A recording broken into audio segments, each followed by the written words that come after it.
halka aan joogno ma aha goob ay ka jirto xaflad aroos ama mid meher ama mid dhalasho ah ama mid waxbarasho waxaan joognaa guri uu ku nool yahay dhibane Zakariya Xasan Sheekh Maxamuud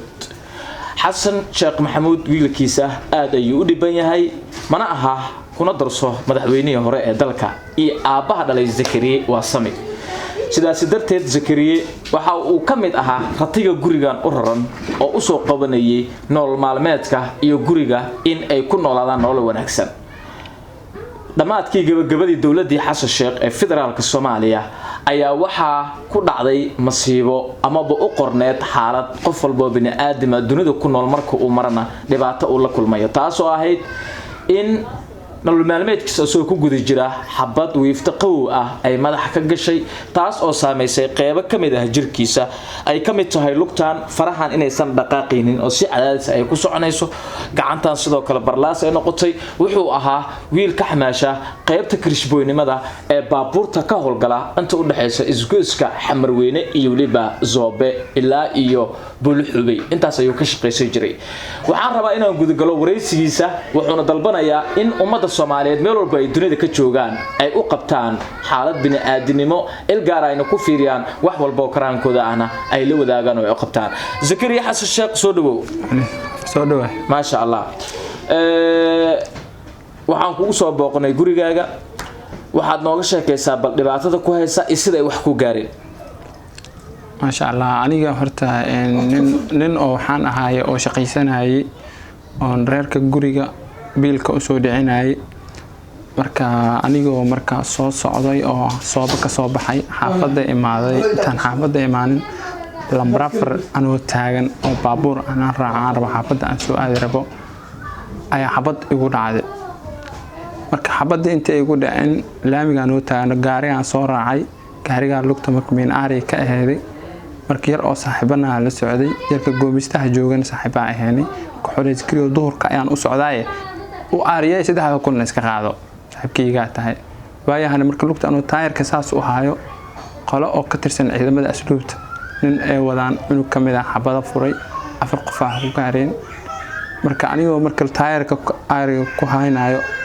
ayaa xabadan madaxayga ka dhacday markaas amir ugu dambeeyay madax qaybtee way marka qaybtaan way okay waa halkaan sax oo gudka aan u jeedno oo gurmadkana ka muuqda sax okay meesha way hay marka meeshaan ku dhacay isbitaal Madiina dhigay xangula wuxuu dhaayay daaweynaa xaadii isbitaal Madiina saa ugu jiray isbitaal Madiina xangula wuxuu dhaayay ninka ana xulba habeenay lacagtaas u baahanaa 4500 wala isku naqday isbitaalka waxa la aaday oo karjim caale wuxuu dhaayay ninka ayaa qalin iyo Cabdullaahi Xuseen wuxuu dhaayay ninkan waxamar wax laga ma qaban karo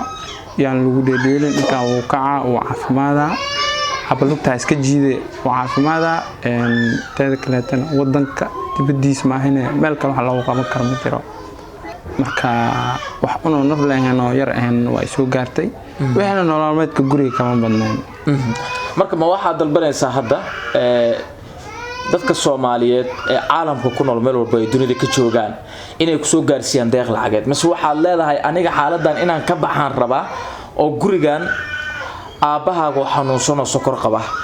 dhiikarna qaba iyo hooyo xanuunsan oo sokor dhiikar qabta adiga hormuudkii gurigu ahaa oo ratiga gurigu ahaa ayaan rabaa inaan nolol dib u helo firirkan xabadan ku jirto gumacaan la iga saaro nolosheeda dib u soo laabato neerfeyga dareemeyga dib u soo laabtaan ayaan rabaa inaan ka boodo miya taagantaa taas ayaan u baahanahay aniga caafimaad ayaan u baahanahay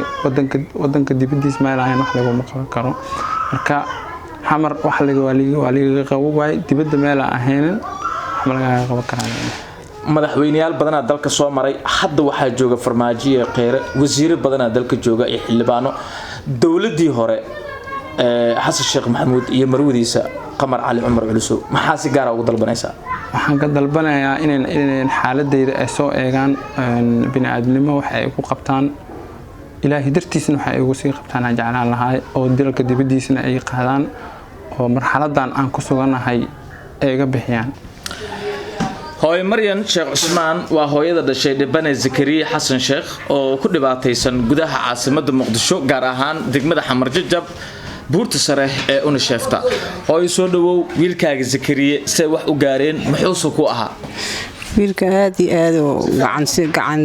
gacanhii u ahay aad iyo aad oo guruu u haayay ilaahay maqaadirkiisa waa xabadaana haleeshay oo dhinaca bidxeesa lug iyo gacan bay ka riday alxamdulilah alshukrulah haddana waa kan waa ilaaha ii soo kiciyey aabihiis ma shaqeeya aabihiis maya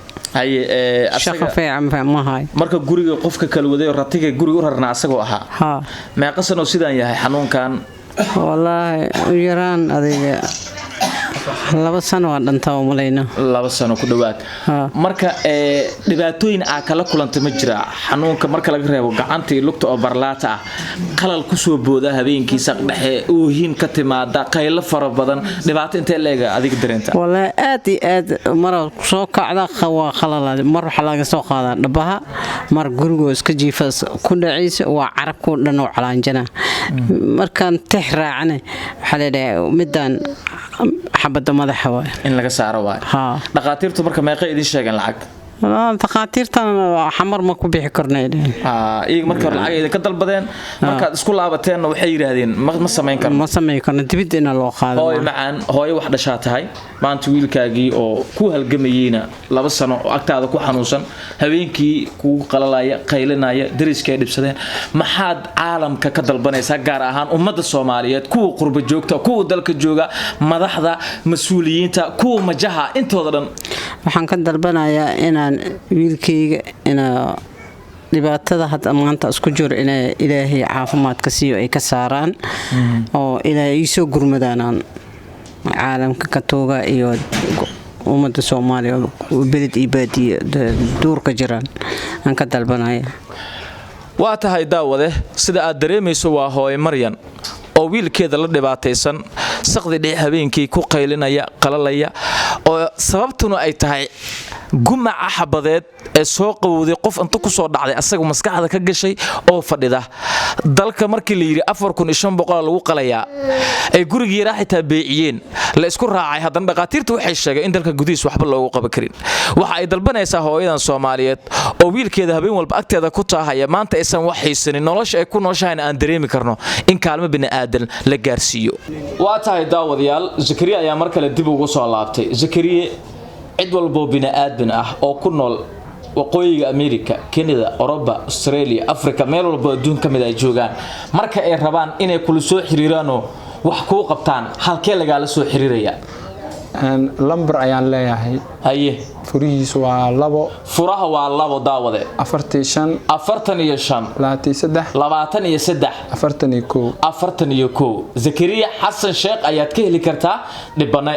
u baahan maanta in wax loo qabto kaama uusan dalban inaad guri u gado gabar aad u guriso waxbarasho heer jaamacadeed aad ka bixiso waxa uu ka dalbaday oo kaliya maanta in laga saaro gumaca xabadeed ee neerfaha ka fadhiya ee aafiyay gacanta bidix lugta bidix ifaraha oo aan dhaqaaqayn taasoo ku adag halka uu degan yahay oo ah meel buur ah oo u nisheefta qaybta sare taas oo keenaysa inuusan soo fuuli karin kana degi karin had iyo goor walaalka muslimka ah haddii walaalkaaga maanta aad isku arursaan $20 Soomaalida oo dhan waxa ay geysaa dunida meesha ugu daawada fiican oo Jarmalka ah haddaydan awoodin waad geyn kartaan Turkiga sidaas darteed waxa idin ka dalbanaynaa in Zakariya Xasan Sheekh xaaladiisa si gaar ah aad u falanqeysaan ummad walba Soomaaliyeed muuqaalkan cid uu ka xiran yahay ma jirto ummad walba Soomaaliyeed way qaadan kartaa si ay u la wadaagaan malaayiinka Soomaaliyeed ku jira damiirka bini'aadanimo ee damqashada leh ee raba dadka dhiban inay wax u qabtaan Zakariya caafimaad Ilaahay kaaga rajeynaya sidaan u jeeda gacantan waxa way waa sidaan daawadayaal waa iska dhiban yahay lugtaan faraha ma dhaqaaqayso waxaan rajeynaynaa insha Allah inaad Zakariya xaalad degdeg ah aad u kurgashaan inaad wax uga bedeshaan sida hadda uu ku sugan yahay insha Allah